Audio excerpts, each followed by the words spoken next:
Chicago, anos 20. Uma cidade de arranha-céus e jazz, mas também de sombras, corrupção e violência. No centro de tudo, um homem que se tornou o rei, não coroado da cidade. Seu nome era Alphonse Capone. Para o público, ele era um vendedor de móveis usados.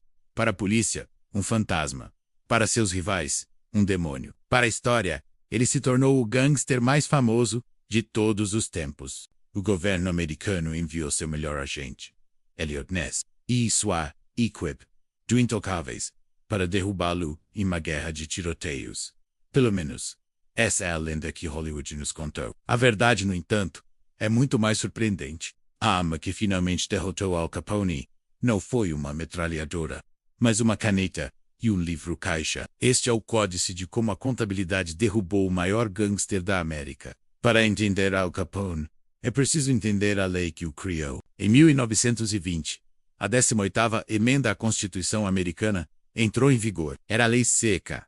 A fabricação, o transporte e a venda de bebidas alcoólicas foram proibidos em todo o país. O objetivo era criar uma nação mais sóbria e moral.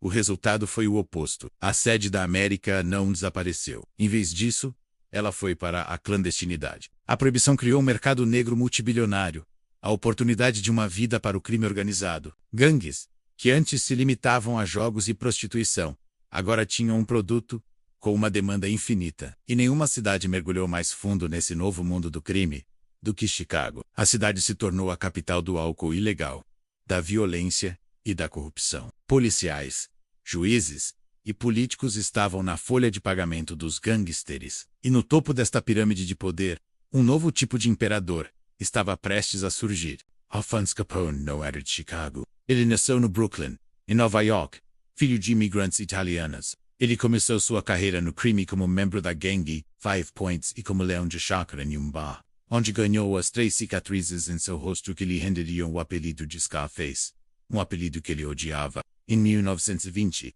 ele se mudou para Chicago a convite de seu mentor Johnny Torrio, o líder da maior organização criminosa da cidade. Capone era inteligente e ambicioso, e tinha um talento nato para a organização. Enquanto Torrio era o estrategista cauteloso, Capone era a força da natureza. Após Torrio sobreviver a uma tentativa de assassinato e decidir se aposentar, Capone, com apenas 26 anos, assumiu o controle do Chicago Outfit.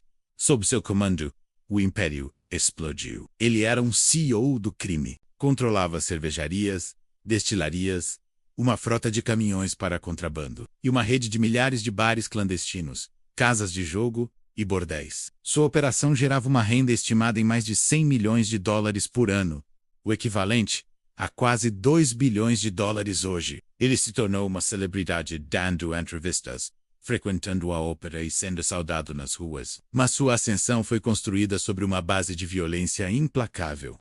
Para eliminar seus rivais da gangue The Northside, liderada por Bags Moran, Capone orquestrou o ato mais infame da história do crime americano. Em 14 de fevereiro de 1929, no que ficou conhecido como o Massacre do Dia de São Valentim, homens de Capone, disfarçados de policiais, encurralaram 7 membros da gangue rival em uma garagem e os fuzilaram com metralhadoras. O massacre chocou a nação e solidificou a imagem de Capone como o inimigo público número 1.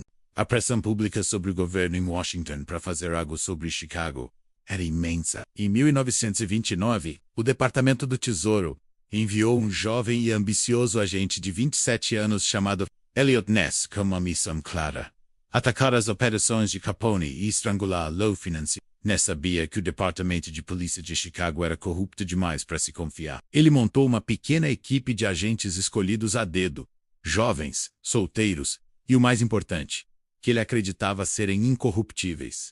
A lenda diz que, após Capone tentar subornar sem sucesso, o esquadrão de Ness começou uma campanha de batidas ousadas e altamente divulgadas contra as maiores cervejarias e destilarias de Capone. Eles usavam caminhões pesados para arrombar portas e destruíam os equipamentos e os barris na frente dos fotógrafos. Essas ações eram ótimas para as manchetes. Elas feriram o orgulho de Capone e mostraram ao público que alguém estava finalmente lutando contra ele. Mas na realidade eram apenas arranhões. Para cada cervejaria que Ness fechava, Capone tinha outros 10 operando. A guerra pública dos intocáveis era importante para a moral, mas não era a arma que derrotaria Al Capone. Enquanto Eliot Ness travava a guerra barulhenta nas ruas, a verdadeira arma contra Capone estava sendo forjada em um escritório silencioso em Chicago.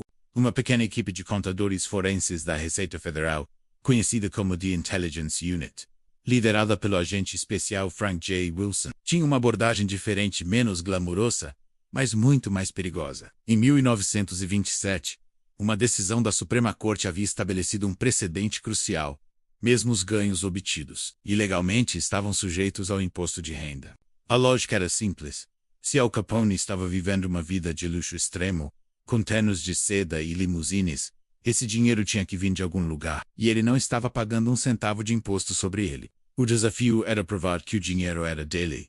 Capone era um fantasma financeiro. Ele não tinha conta em banco, não assinava cheques e pagava tudo em dinheiro vivo. A investigação de Wilson foi um trabalho meticuloso e perigoso de seguir o dinheiro. Ele e sua equipe passaram 2 anos vasculhando milhares de documentos, entrevistando testemunhas relutantes e se infiltrando no império de Capone.